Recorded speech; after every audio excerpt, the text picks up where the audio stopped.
नमस्ते, मेरा नाम चंद्रजीत मुखर्जी है और आप लोगों ने मेरी वीडियो कल देखी होगी। ये वीडियो जो कल की थी वो एक इंट्रोडक्शन वीडियो था मेरे नए चैनल पे जिसका नाम है इन नटशेल।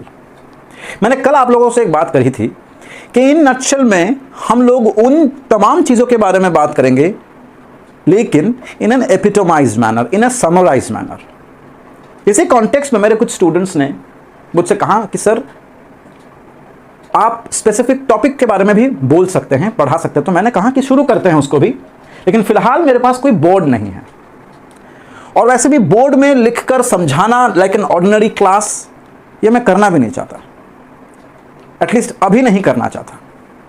वजह यह है कि ऑलरेडी बहुत मटेरियल डंप यार्ड की तरफ पड़े हुए हैं। जैसे फॉर एग्जांपल हमारा एक इंपॉर्टेंट टॉपिक है जिसके बारे में अक्सर लोग बात करते हैं, जो लोग सिविल्स की तैयारी कर रहे होते हैं वो बात करते हैं कि सब पॉलिटी में प्रियम्बल से शुरू करते हैं, फिर सेलिएंट फीचर्स पे जाते हैं and so on and so fourth. मैं उनसे पूछता हूं कि भाई प्रियम्बल में क्या पढ़े हो। पहला सवाल ये होता है कि प्रियम्बल है क्या। दूसरा सवाल ये होता है कि प्रियम्बल आइडेंटिटी कार्ड अगर है तो क्या वो कभी कभी रिपोर्ट कार्ड की तरह भी काम आ सकता है भारत सरकार को या सुप्रीम कोर्ट को। तीसरा सवाल यह है कि इसको अंतिम में क्यों जोड़ा गया। चौथा सवाल यह है कि ऑब्जेक्टिव रेजोल्यूशन के साथ इस प्रियम्बल में कितना डिफरेंसेस हैं। ये तमाम चीजों के बारे में बात करने के बाद ये इंटीग्रल पार्ट है कि नहीं है, क्या बोला गया था दो केसेस में, बेरूबारी और केशव नंदा, ये सबको पता है, सबको पता है। 42nd अमेंडमेंट के बाद तीन शब्द जोड़े गए, क्यों जोड़े गए पता है सबको। मेरा सवाल कुछ हटकर है। मेरा सवाल है कि जब आप प्रियम्बल पढ़ते हैं तो उसी प्रियम्बल को मैं एक प्रैक्टिकल रूप देने की कोशिश करता हूं। इसीलिए ये वीडियो जो है ये सिर्फ यूपीएससी एस्पिरेंट के लिए नहीं है, बल्कि उन तमाम लोगों के लिए हैं जो लोग सच्चाई जानना चाहते हैं, जो लोग देखना चाहते हैं कि इर्द गिर्द हो क्या रहा है। जैसा हमारा प्रियम्बल को ही एक एग्जाम्पल बनाकर मैं आप सबके सामने पेश करता हूं। हम कहते हैं प्रियम्बल में we the people of India, उसके बाद having solemnly resolved to constitute India into a sovereign, socialist, secular, democratic republic and to ensure to its citizens। अब यहां पे मैं फुल स्टॉप लगा देता हूं। प्रियम्बल के जो दो पार्ट्स हैं, एक पार्ट में हम बात कर रहे हैं टू कॉन्स्टिट्यूट इंडिया, एक नेशन बिल्डिंग की बात हो रही है और उसके चंद प्रिंसिपल्स हैं। तो उन चंद प्रिंसिपल का सहारा लेकर के हमारे जो नेशन मेकर्स हैं, जो नेशन बिल्डर्स हैं, वो उन प्रिंसिपल को फॉलो करके इंडिया को बनाएंगे, कॉन्स्टिट्यूट करेंगे एक बेटर इंडिया की तरफ। और दूसरा जो एस्पेक्ट है वो कहता है कि हम अपने सिटीजन्स को क्या देंगे, हम अपने सिटीजन्स को क्या इंश्योर करेंगे। सबसे पहले हम बात करते हैं sovereign, socialist, secular, democratic Republic. इस तरीके से इन प्रिंसिपल का सहारा लेकर हम इंडिया को बनाएंगे, ये प्रियम्बल कहता है। अनफॉर्चुनेट बात यह है कि इन तमाम प्रिंसिपल्स का उल्लंघन, वायलेशन हर दिन हो रहा है। अब मैं आपको एक एग्जांपल देता हूं। मैं यहां पे ये नहीं बोलूंगा कि सॉवरेन का मतलब क्या है, that is there in the book. Socialist का मतलब क्या है, सेक्युलर का मतलब क्या है, difference between Indian and western secularism, I will not going to talk about it. I am going to talk about certain areas. जैसे सॉवरेन का मतलब होता है कि इंडिया का कोई भी decision it will not be influenced from any external. So बाहरी कोई ताकत आकर इंडिया को यह नहीं बताएगी कि इंडिया को क्या करना चाहिए। बहुत अच्छी बात है, लेकिन उस सिचुएशन का क्या जब आज की तारीख में अगर आप इकोनॉमिक स्टेटस इंडिया का देखेंगे, आपको आईएमएफ रिपोर्ट, सारी चीजें अवेलेबल है इंटरनेट पे। इंडिया का पब्लिक डेट टू जीडीपी, आम भाषा में बताया जाए तो इंडिया कितने कर्ज में डूबा हुआ है। अगर आप देखें तो प्रायर कोविड इंडिया के ऊपर कर्ज था 74%, 74%। आज वो 90 को छू रहा है। तो हम लोग एक ऐसे सॉवरेन कंट्री की बात कर रहे हैं जो लगभग 90% कर्ज से डूबा हुआ है। अब एक कर्ज से डूबा हुआ देश में हम कहते हैं कि वो इन्फ्लुएंस नहीं होगा। अरे वही एक देश बनेगा जो सबसे ज्यादा इन्फ्लुएंस्ड होगा, क्योंकि इसके पास पैसे नहीं हैं, कर्ज में है। दूसरी बात, सॉवरेन सोशलिस्ट, सोशलिस्ट की बात हम करते हैं इस कॉन्टेक्स्ट में कि कुछ दिन पहले एक न्यूज आई कि भारत सरकार ने जितने सारे बीमा प्रोग्राम इन्होंने बनाए थे for the medical and health personnels, last year actually बनाया था, कोविड वॉरियर्स के लिए। We actually praise the Covid warriors और वेरी राइटली प्रेज्ड। लेकिन कुछ दिन पहले, 2-3 दिन पहले ऐसा सुनने में आया है, न्यूज में भी है इनफैक्ट, कि सरकार ने इसको वापस ले लिया है। सरकार ने यह बीमा पॉलिसी वापस ले लिया है। अब मैं आपके सामने एक डेटा शेयर करता हूं, ये मैंने लिख रखा है अपने डेटा इस कॉपी में। मैं आपके साथ एक डेटा शेयर करता हूं। यह डेटा कहता है कि पिछले साल जब कोविड वॉरियर्स की बीमा क्या है, उनके मरने के बाद उनके फैमिलीज को मिलेंगी, तो देखा जा रहा है कि पिछले साल हेल्थ वर्कर्स और डॉक्टर्स मिलाकर मौत हुई है 489 लोगों की, जो लोग हेल्थ वर्कर्स और डॉक्टर्स थे। अब उस 489 में 162 डॉक्टर्स थे। अब ये 489 में बीमा कितने लोगों को, बीमा का बेनिफिट कितने लोगों को मिला है, ये सरकारी आंकड़ा है। सरकार खुद क्लेम कर, मतलब एक्सेप्ट कर रही है कि आउट ऑफ 489 सरकार ने डिसबर्स किया है बीमा का बेनिफिट्स टू 287 मेडिकल पर्सनल्स या उनकी फैमिलीज को। ये जो गैप है, ये सोशलिज्म को दर्शाता है, ये सोशलिज्म को दर्शाता है। जबकि इंडियन मेडिकल एसोसिएशन कहती है कि टोटल मेडिकल पर्सनल 489 तो छोड़ देते हैं, सिर्फ डॉक्टरों की संख्या थी 744। तो मतलब यह है कि there is a huge gap. Data में प्रॉब्लम है, सच्चाई कोई बोल नहीं रहा है।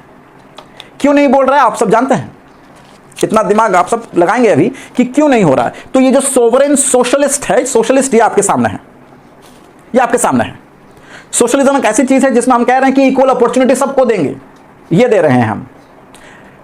तीसरी बात, सेक्युलर।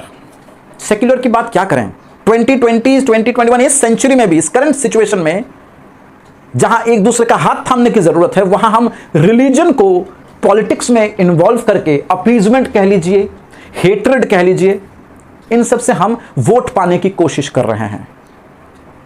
हम रिलीजन को इस्तेमाल कर रहे हैं, यह हमारा सेक्युलरिज्म है।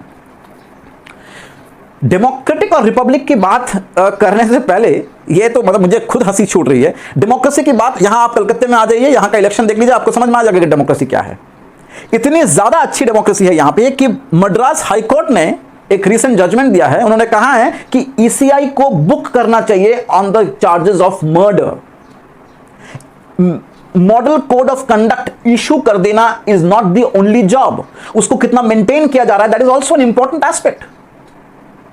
किस बेसिस पे आपने इलेक्शन को कंडक्ट किया, क्यों आप अरेस्ट नहीं कर रहे हैं जो लोग इसका उल्लंघन कर रहे हैं।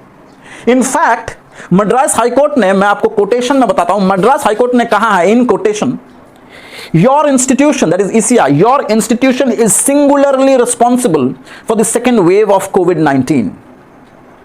यह जजमेंट दिया है chief justice Madras high court Sanjeev Banerjee and justice Ramamurthy ने।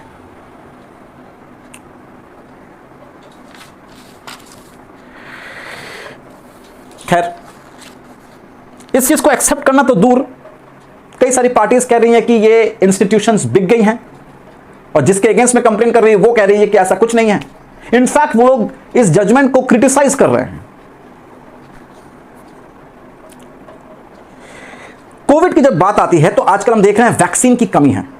कुछ लोग कह रहे हैं कि न्यूज में आ रहा है कि इंडिया ने बहुत सारा वैक्सीन बाहर दे दिया है, to fulfil the foreign relations obligations, या टू क्या कहें उसको, फ्लरिश करना एक पर्टिकुलर पार्टी का या एक पर्टिकुलर लीडर के ब्रांड को बनाकर बाहर दुनिया में रखने के लिए। इसका एक छोटा सा एग्जांपल देते हैं आपको। जब पहली बार कोविड बन रही थी, वैक्सीन बन रही थी, तो ये था कि बुकिंग पहले से लोग कर रहे थे, इसको प्री बुकिंग कह रहे थे लोग। तो यूनाइटेड स्टेट्स ने, यूएसए ने 400 मिलियन डोजेस का प्री बुकिंग कर लिया था way back in August 2020। European union ने 800 मिलियन डोजेस का प्री बुकिंग करवा लिया था बाय नवंबर 2020। और हम ये भारत सरकार की बात कर रहे हैं जिन्होंने बुकिंग करी जनवरी 2021 में, और वो भी मात्र 16 मिलियन डोजेस का। क्या जवाब है इस चीज का? ये डेमोक्रेसी है, ये सोशलिज्म है। और उसके बाद जो दूसरा एस्पेक्ट होता है प्रीएम्बल में, वो कहता है कि to ensure its citizens justice, liberty, equality, fraternity. Justice तो देखिए एक ऐसा कॉन्सेप्ट है जिसको एक फ्रीडम फाइटर लोगों को मारकर, लोग मतलब यहां पे जो लोग ऑपरेसर है उनको मारकर जस्टिस घोषित करते हैं, यही एक तरीका है जस्टिस का। माओवादी या जो लेफ्ट मूवमेंट बहुत सालों से चला आ रहा है नक्सलबारी से, वो लोग भी ये क्लेम करते हैं कि जस्टिस पाने का, वो कहते ही हैं कि जस्टिस जो है वो गोली की नली से निकलता है। गांधी जी का जस्टिस का डेफिनेशन अलग है, लेकिन जस्टिस की बात हम करते हैं। दिल्ली में आज की न्यूज़पेपर में निकला है कि गालिब ने, मिर्जा गालिब, सबने नाम सुना होगा, मिर्जा गालिब ने एक बारी कहा था दिल्ली के बारे में कि कितना खतरनाक शमशान घाट बन गया है, हर तरफ चिताएं जल रही हैं, पूरा दिल्ली मणिकर्णिका घाट जैसा लगने लगा है। ये कब की बात है? ये सिपाही विद्रोह की बात है, या आप लोग कह सकते हैं कि फर्स्ट वॉर ऑफ इंडिपेंडेंस, जैसा भी आप पुकार रहे हैं। I am not going to the controversial statement with respect to 1857 revolt, लेकिन 1857 रिवोल्ट में जिस तरीके का माहौल था, जिस तरीके की लाशें का ढेर बिछा हुआ था, ठीक वैसा ही आज दिल्ली में है। आप यकीन करेंगे, हम लोग आउटसोर्स करने लगे हैं। शमशान घाट में जो लोग जलाते हैं उनकी संख्या कम हो गई है, मतलब हमें और लोग चाहिए। शमशान घाट, कब्रिस्तान खोदने के लिए लोग नहीं मिल रहे हैं। आप यकीन करेंगे कि एक पब्लिक पार्क या एक पार्किंग लॉट या कोई पुरानी फैक्ट्री जो बहुत सालों से खाली पड़ी हुई है, इन सब एरियाज को हम लोगों ने शमशान घाट बना दिया है। हम उसको यूज कर रहे हैं बिकॉज हमारे पास स्पेस नहीं है to dispose of the bodies.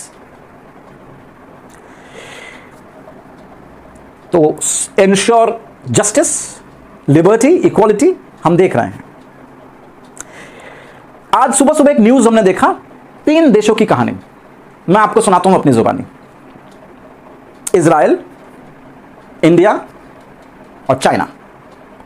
China कहता है कि वो पहली कंट्री है, और ये एक्चुअली सीएनबीसी की न्यूज में है, कि China is the first country to overcome Covid crisis and return back to its economic growth. Israel is the first country to have 100% vaccination. और इंडिया एक ऐसी कंट्री है जहां पे पॉलिसी पैरालिसिस है, जहां पे पॉलिसी पैरालिसिस है। देखिए ये जो वीडियो है ना, ये वीडियो बनाने का उद्देश्य ये बिल्कुल नहीं है कि मैं सिर्फ क्रिटिसाइज करूं भारत सरकार को, लेकिन एक नागरिक होने के नाते ये हम सब की रिस्पॉन्सिबिलिटी है कि हम इनसे सवाल पूछें। देखिए, प्रॉब्लम, क्राइसिस हम समझ पा रहे हैं। हम सरकार से सिर्फ ये चाहते हैं, हम सब, बल्कि हम सबको ये मांग करनी चाहिए कि प्रॉब्लम क्या हो रही है इन बेसिक सुविधाओं को देने में। आप इस चीज को हमसे शेयर कीजिए। हम आपके ही जैसे हैं, हम लोग कोई अलग नहीं हैं। सरकार हमारे ही रिप्रेजेंटेटिव है, तो हम सिर्फ ये रिक्वेस्ट कर रहे हैं कि please come out with the reasons, share the documents, transparency बढ़ाइए। इसको कंस्ट्रक्टिव क्रिटिसिज्म कह रहे हैं, ताकि हमारी ये सरकार जो है वो और बुलंद हो सके, मजबूत हो सके। तो प्रियम्बल को पढ़ने का तरीका यह है, ना कि पूरा उसको रट लेने के बाद ये सोशलिस्ट कॉन्सेप्ट अवधि सेशन से आया था कि या ये पर्टिकुलर चीज इस पर्टिकुलर एरिया से लिया गया है, इसकी जस्टिशिएबिलिटी है या नहीं, ये सब ऑलरेडी है। इस चीज को समझें। तो एक तरीका मुझे लगा कि प्रियम्बल पढ़ाने का आपको ये अच्छा तरीका होगा, बहुत सारी चीजों को ऐड करके, ताकि ये और रोमांचक बने और रेलेवेंट रहे। इसलिए मैंने इकोनॉमिक को ऐड किया, इसलिए मैंने सोसाइटी के कुछ प्रॉब्लम्स को ऐड किया, मैंने सेंसस को कुछ ऐड करने की कोशिश करी, मैंने मिर्जा गालिब तक को ऐड करने की कोशिश करी। आप इस चीज को समझें। समय अभी यह है कि हम सवाल पूछें। नमस्ते।